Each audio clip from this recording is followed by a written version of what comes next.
Hey guys, it's Lola here. Welcome back to my channel. So this video I'm going to go ahead and show you guys how I construct my frontal wigs. I use the Maven Hair Peruvian straight, so we can go ahead and get into it.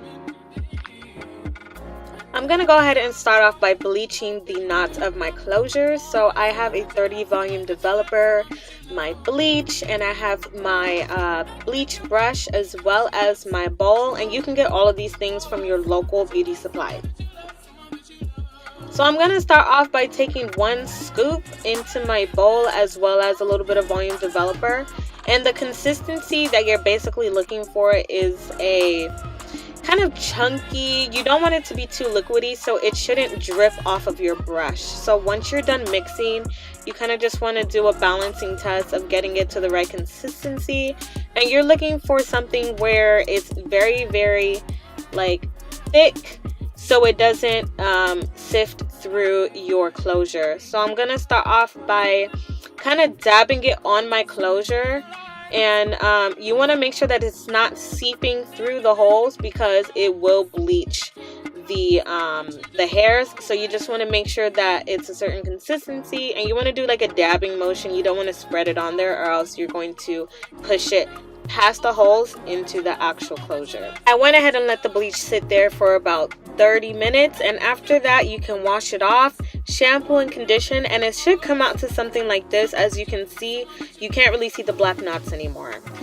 Now in this clip, I am measuring where I'm going to place the closure on my wig cap. This is super important because it'll help you realize how far up front or how far back you want to place it so that it does cover your hairline. And I am using a white crayon that I got from like NYX. You can get it at your beauty supply as well. And I'm just measuring how far up I'm putting or placing the closure on my wig cap. Now it can get super tedious. You really want to play around with it a little bit so you have the exact spot where you want to place it. If anything, if you feel like you don't have an accurate place that you put it, you can always make sure you put it a little bit further up front, because it's better to make it bigger than make it smaller. But just try your best to make it as accurate as possible to cover your hairline.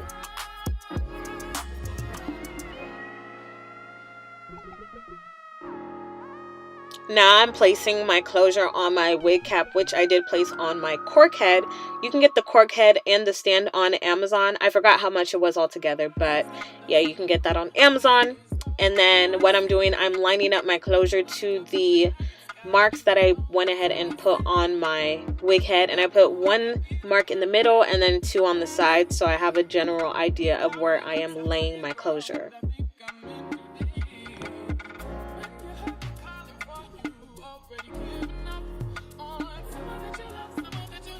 Once you have it laid out, you can go ahead and start sewing. I use nylon thread, and the reason why I use nylon thread is because I feel like it just lays flatter as opposed to cotton thread.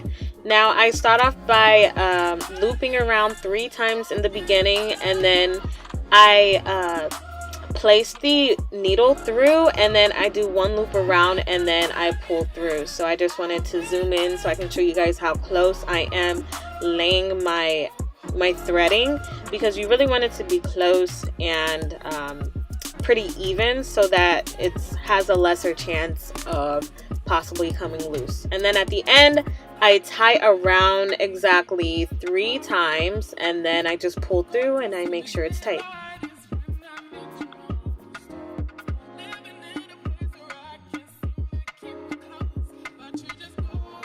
In this clip, I am starting to sew my bundles on, and what I do, I just go ahead and attach it to the end of that closure, and then I wrap it around and I pin it down at the other end, which I will show you in another clip.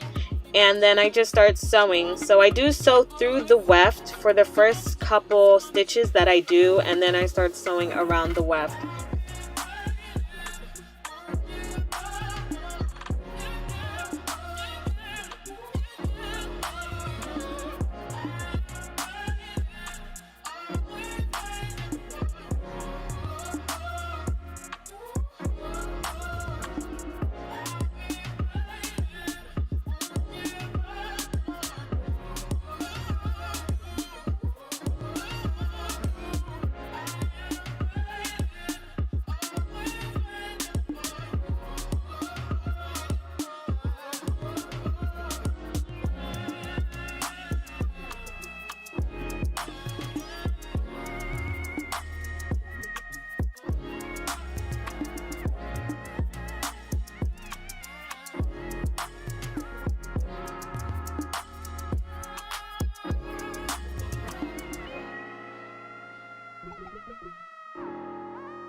Once I do get to the end, I do a wraparound 3 times and then I pull through, make sure it's tight, and I do the fold over method.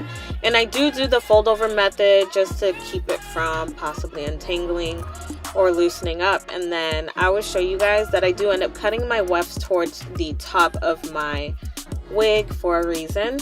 But for now, I'm just going to do the fold over method until I get towards the top of my wig.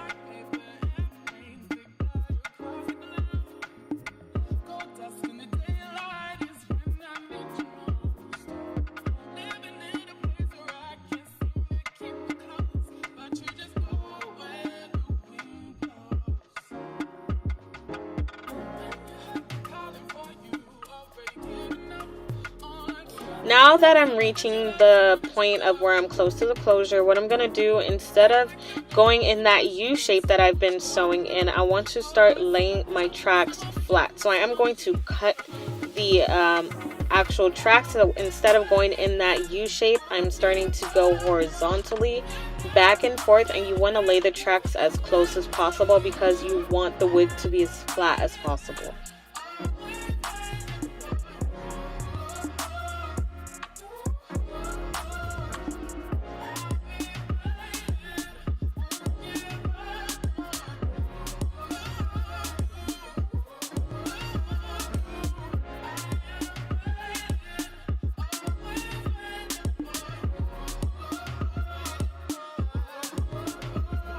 Now I'm just going to go ahead and repeat the process, and I'm going to make sure that I am laying the tracks as close as possible because you really want to make sure that it's laying super flat.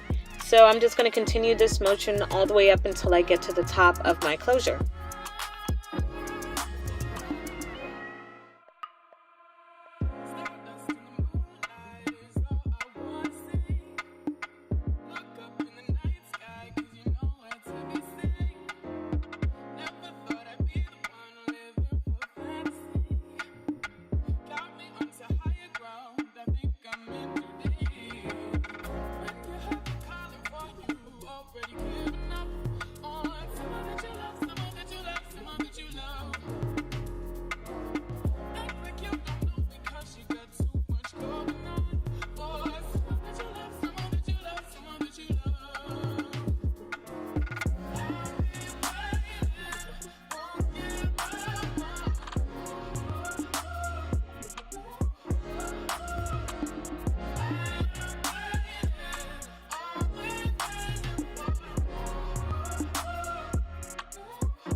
Now I'm getting to the top of my closure, and don't worry about the white substance that you put on the wig cap because you're not going to be able to see it.